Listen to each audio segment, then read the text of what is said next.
Hi, everyone. Welcome back to English Classes Online. My name is Benjamin. Today's video is on indefinite pronouns, how to use them correctly in English grammar. If you are new to this channel, kindly subscribe to the channel by clicking on the subscribe button below. You will also find a bell icon.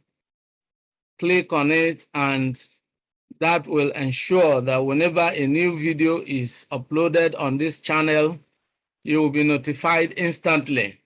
Let's dive into the lesson right away and look at how to use indefinite pronouns correctly. Now, first of all, what is an indefinite pronoun? An indefinite pronoun is a kind of pronoun that is used to describe a person, a place, a thing, or an idea in a general and unspecified way. Indefinite means it is not used to refer to a particular person. All right, so indefinite pronouns do not refer to a particular person or thing. Now, examples of indefinite pronouns are all, anyone, anybody, somebody, something, someone, no one, nobody, none, few, many, both, and so on and so forth. Now, for most of the time, English learners make some mistakes when using indefinite pronouns. So we want to look at the rules for using these indefinite pronouns to avoid making mistakes when using them. So rules for using indefinite pronouns. Now, first of all, we want to look at indefinite pronouns that end in one, and they are usually singular. For example, anyone, everyone, someone, and one. Now, the rule is that when you have an indefinite pronoun ending in one, it is usually singular in nature. You use it with a singular verb. Then you have indefinite pronouns that end in body, and such indefinite pronouns are always singular. Then you have another type of indefinite pronouns that you can use with plural verbs. These are essentially plural indefinite pronouns. Examples are both, few, many, others, and several. They are always used with plural verbs. So having said this, let's now go ahead and look at specific examples. Now, types of indefinite pronouns. Number one, the ones that are always singular. Already we have looked at them. You have anyone, you have everyone, you have someone. All right, let's change this. You have someone. Well, this is repeated. Okay. You have anybody, somebody, nobody, each, one, nothing, something, nowhere, either or neither. Now, these are always singular, always, all right? Then we look at the ones that are always plural, both, few, many, others, and several. Then, of course, you have some indefinite pronouns that can be used either as singular or plural, and one typical example is all. So we are going to look at this specifically. Now, we also want to look at types of indefinite pronouns from the angle of, what they represent or refer to. And So we look at the ones that refer to people or persons. Anyone, everyone, someone, all right? Anybody, somebody, nobody. All these refer to persons. Then the ones that refer to things are anything, nothing, something, and everything. Then we have the ones that refer to places, anywhere, somewhere, nowhere, everywhere. Of course, we also have to mention the fact that there are some that, of course, we can use to refer to both persons and things.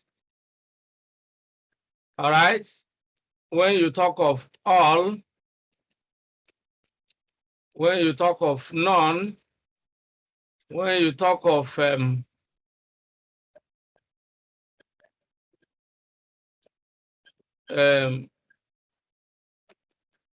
many, all right. When you talk of several, when you talk of few, all right. Now, all these can really refer to either persons or things. And so we are going to look at specific examples. Okay. Now, let's look at the uses of indefinite pronouns. Now, indefinite pronouns, just as the name implies, indefinite pronouns are essentially pronouns. And pronouns are words that are used to replace nouns in sentences.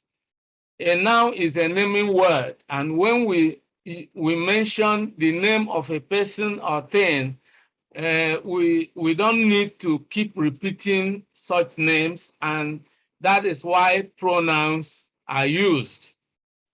Then the peculiarity of indefinite pronouns is that they are not used to refer to a specific person or thing. But then we want to look at how they are used. They perform similar functions to nouns because essentially they are used to replace nouns. So whatever grammatical functions nouns can perform in a sentence, pronouns can also perform in a sentence. And one of such functions is subjects. For example, someone is at the door. Now, if we analyze this sentence, you discover that the subject of this sentence is someone. Then the verb is, and of course, at the door is the adjunct of place. Someone is at the door. So you can see that the indefinite pronouns here is someone. That refers to a person. Someone is at the door.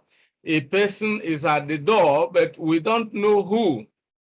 Whether a man or a woman, a boy or a girl, we don't know.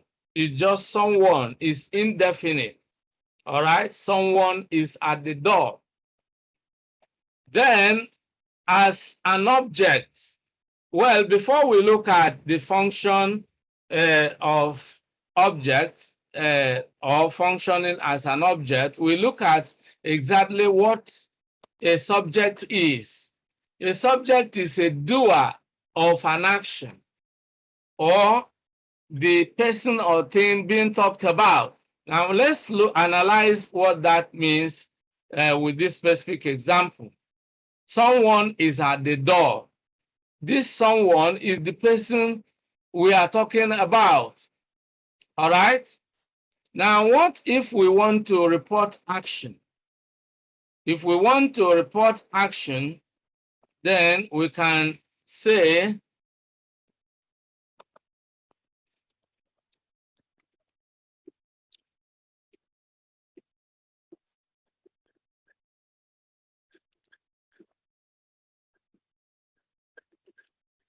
Someone knocks, all right? Or someone is knocking at the door, okay? Now, let's try to put it where we can see it quite clearly.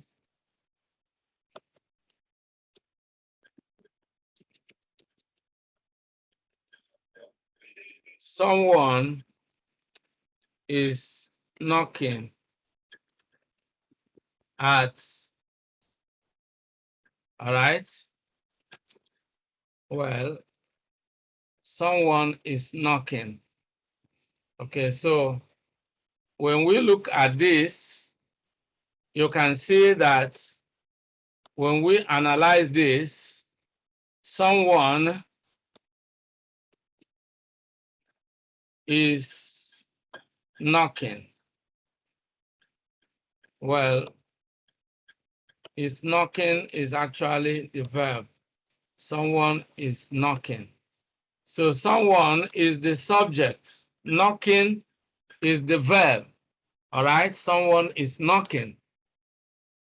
Well, let's look at a more, let's look at a specific example that brings out the object. So in this case,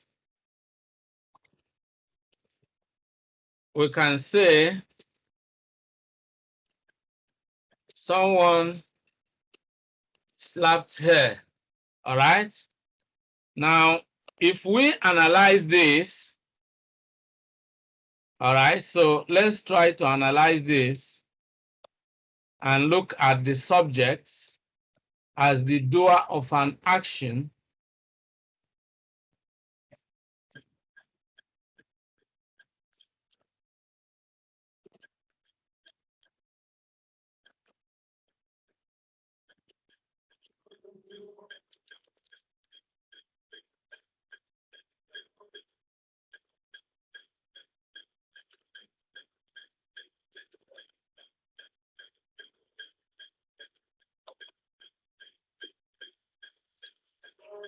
Okay, so let's look at it. Someone slapped her. Okay, so let's try to analyze this for us to look at it quite clearly. Someone slapped her. So you can see someone is the subject, slapped is the verb, and her is the object. So that gives you a clearer picture of, an indefinite pronoun functioning as a subject. And the subject can be a doer of an action or simply the person who is being talked about. In this case, someone is at the door someone is simply the person we are talking about. Now, the second function of an indefinite pronoun is as objects.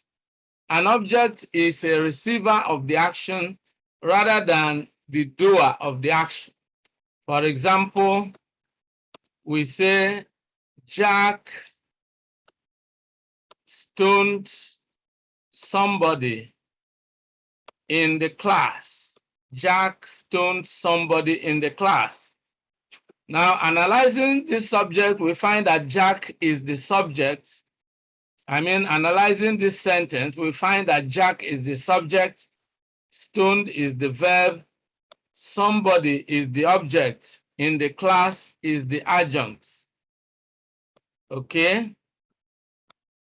Now, our focus here is on somebody, which is an indefinite pronoun. So we can see the function of the indefinite pronoun in this sentence. It is functioning as the object of the sentence, specifically as the object of the verb stoned. Now, how do we know if we put a full stop here? If we say Jack stoned, the question is whom? Jack stoned whom? This whom is referring to the object, the receiver of the action of stoning.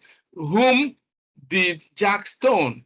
Jack stoned somebody. We don't know the person specifically. It's indefinite. So we use an indefinite pronoun when we don't know exactly who was stoned. Jack stoned somebody in the class. Now, another function of the indefinite pronoun is as subject complement. Now, the complement is the description of the subject. So a subject complement is anything that tells us about the subject. Now, the example here is, it is nothing. Now, when we analyze this sentence, it is the subject, is the verb, nothing is the complement. It is nothing. So this is a complement, and this complement is an indefinite pronoun. It is nothing. Now, if we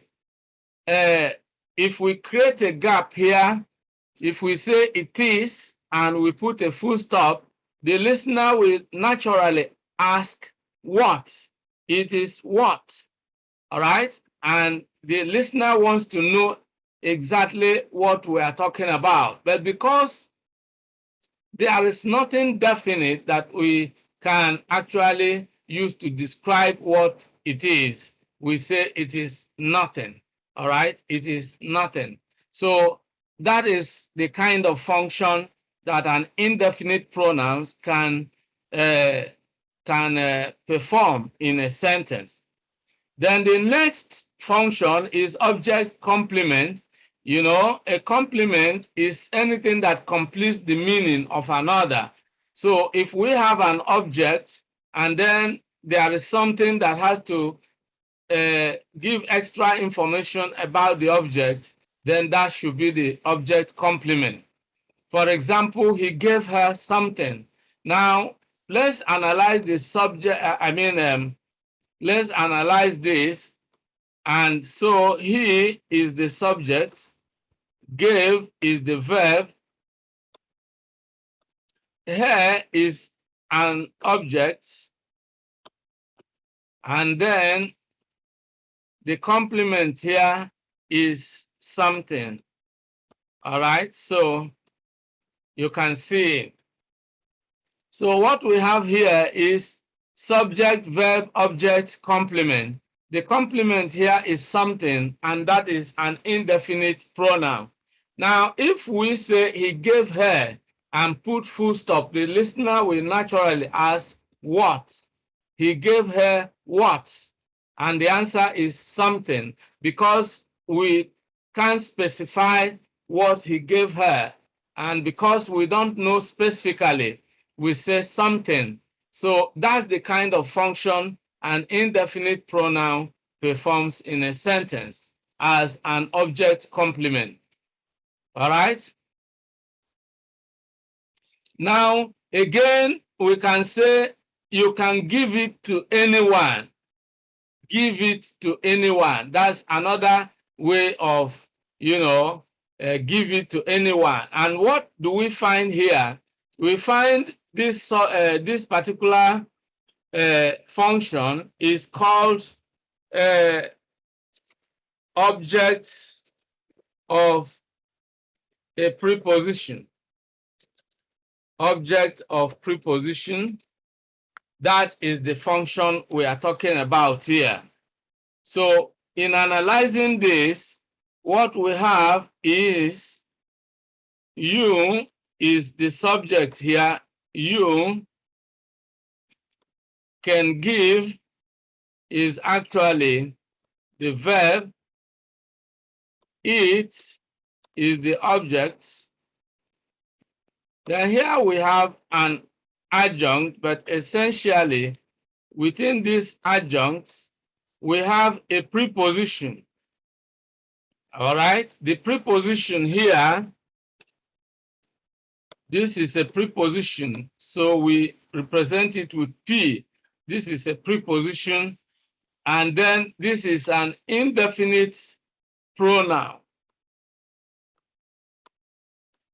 This is an indefinite pronoun functioning as the complement of the preposition, the object of the preposition, to be quite specific. Now, to anyone, this is the object of a preposition. The preposition is to, so that's what this indefinite pronoun does, is functioning as the object of the preposition to. All right, so these are the functions, these are the uses of the indefinite pronouns, and this is where we will draw the curtain in today's video. I hope you enjoyed today's video. We have looked at how to use indefinite pronouns correctly in English grammar. If you enjoyed this video, like the video and share it with your friends and relations. If you have any questions, any comments or suggestions, please leave them in the comment section below. You will find many related videos in the description section that will help you in your desire to achieve proficiency in the use of the English language. If you have not subscribed to this channel, this is the right time to click on the subscribe button and click also on the bell icon so that whenever a new video is uploaded on the channel, you'll be notified instantly. I want to say a big thank you to all of you for being part of today's video, and a big thank you to all of you who have been supportive of this channel. I look forward to seeing you in the next video. Bye-bye for now, and remain blessed. Many thanks for watching today's video. A big thank you to all of you out there for being part of today's episode. I hope you enjoyed the video. If you did, kindly subscribe to this channel. Subscribe now as a way of giving us support. For notification about new videos, click on the bell icon. You will find the bell icon. Click on it so that whenever a new video is uploaded, you will be instantly notified. If you have actually enjoyed the video, like and share the video with your friends and relatives. This is very important. If you have any comments, leave your comments below. Any questions, any suggestions, we would gladly receive them and respond promptly and positively to them. See you in the next video. I look forward to always seeing you in the new video. Thank you and